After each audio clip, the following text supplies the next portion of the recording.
El paradigma se define como un conjunto de creencias que permite ver y comprender la realidad de determinada manera. El concepto de paradigma surge en 1962 cuando Thomas Kuhn, en su libro La estructura de las revoluciones científicas, se refiere al hecho de que tanto en la ciencia como en la política y la historia existen momentos en los que se piensan ciertas cosas, dominando unas ideas sobre otras, y entonces las ideas dominantes se constituyen en paradigmas. Paradigma, entonces, es una verdad temporal, congruente con una sociedad o con una clase social y tiene una vigencia relativa en tiempo y espacio porque las sociedades son dialécticas y exigen al hombre cambiar sus perspectivas del mundo y de la vida para no cegarse ante la redimensión del pensamiento humano y el brillo utilitario de las innovaciones. Por muchos siglos se creyó que la Tierra era cuadrada y plana y que el Sol giraba en torno a ella. Ahora sabemos que es muy semejante a una esfera, que es más bien un geoide y que es ella la que, con los otros planetas, gira en torno al Sol. Hace 50 años se creía que el juguete era necesario para el desarrollo infantil. Ahora sabemos que lo importante es el juego, no el juguete. Esto es, la actividad mental que el niño desarrolla en base a un objeto. Antes se decía que la letra con sangre entra. Ahora sabemos que nadie aprende por obligación y menos con amenazas y castigos. Antes se creía que hay que motivar al niño para que aprenda. Ahora estamos convencidos de que cuando se le motiva desde afuera, se mata su motivación interna, propia y personal que deriva de su natural curiosidad. Antes se creía que si el maestro enseñaba a los alumnos deben aprender. Ahora sabemos que el aprendizaje ocurre cuando alguien quiere aprender y no cuando alguien quiere enseñar.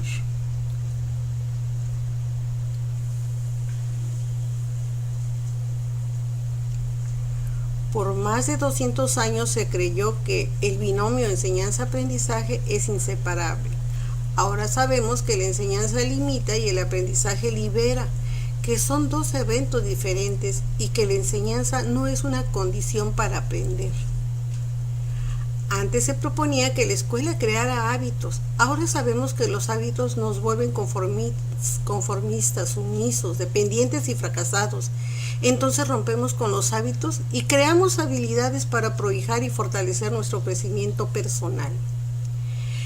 Y el haber estado anclados a esos paradigmas, ignorando aún las exigencias de ese tiempo en marcha, es que hemos llegado con Olac Fuentes Molinar a una conclusión.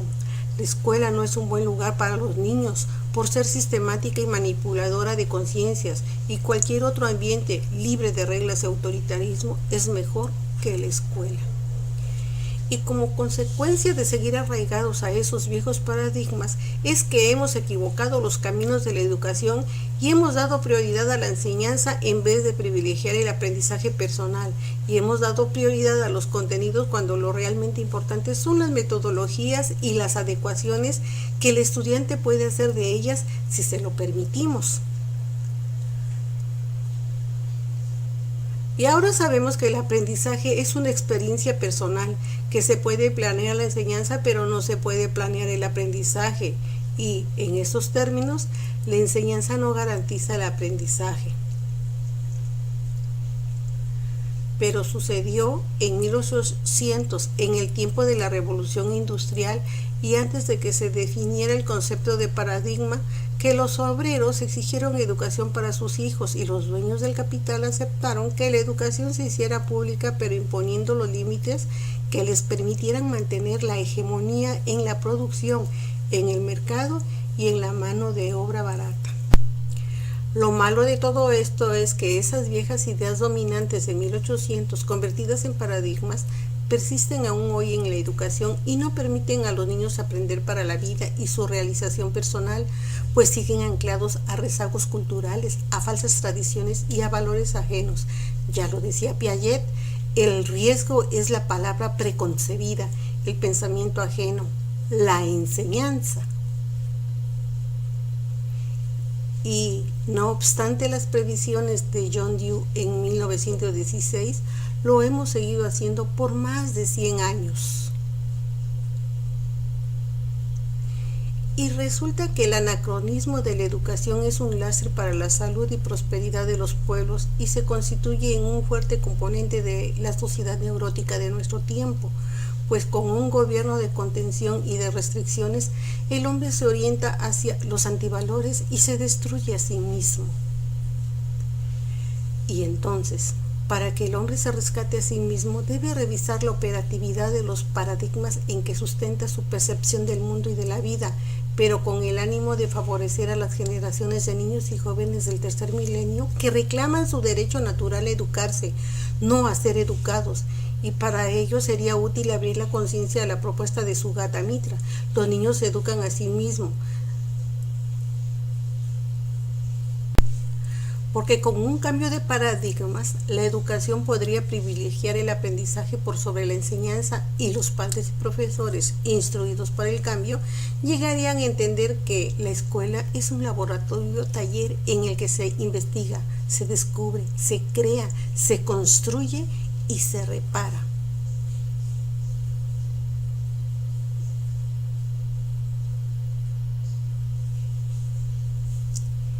Y vámonos entendiendo, porque los padres y los profesores deberán saber que la etapa preoperacional de 3 a 7 años se da en el marco del egocentrismo y el pensamiento transductivo, y es la etapa ideal para fortalecer la personalidad cognitiva del niño, no para reprimirla, porque la familia y la escuela suelen reprimir y bloquear las oportunidades de desarrollo del niño y anular su personalidad.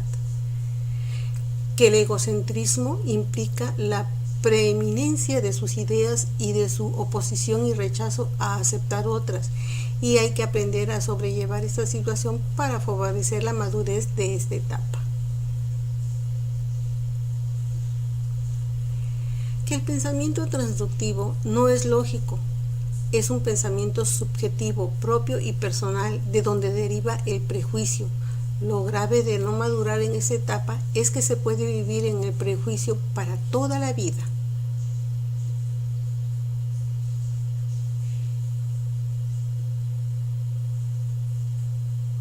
Que los niños preoperacionales se plantean muchas dudas, aunque no lleguen a expresarlas en preguntas. Que la intención didáctica de los profesores debe estar en el marco de las posibilidades de percepción de los niños y atender a sus necesidades, intereses y expectativas, esto es, el habla y el juego. Que los niños desde que nacen son procesadores de información y no necesitan ser enseñados, sino solo ser guiados para fortalecer sus aprendizajes.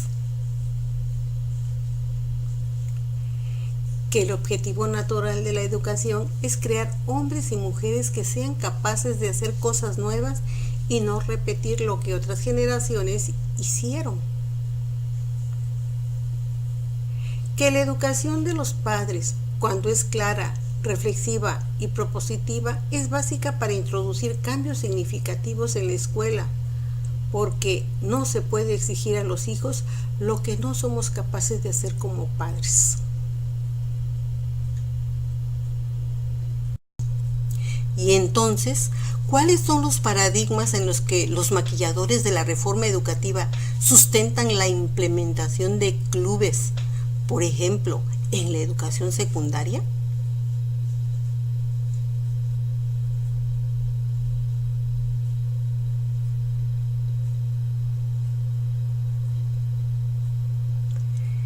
Creemos que lo primero que habría de hacerse para una reforma utilitaria y trascendente es sensibilizar a los profesores en servicio de todos los niveles respecto de los nuevos paradigmas necesarios para comprender el aquí y ahora de los niños y jóvenes del tercer milenio. Porque ya están aquí, empezaron a nacer en los 90s y reclaman el derecho de participar en el diseño y construcción de su tiempo y espacio. Una manera de ilustrar el impasse de la educación actual es mirar desde la ventana del piso 16 de un edificio un embotellamiento vehicular en el que la paciencia de los conductores se derrite y da paso a la producción de cortisol, una hormona altamente estresante en el cerebro.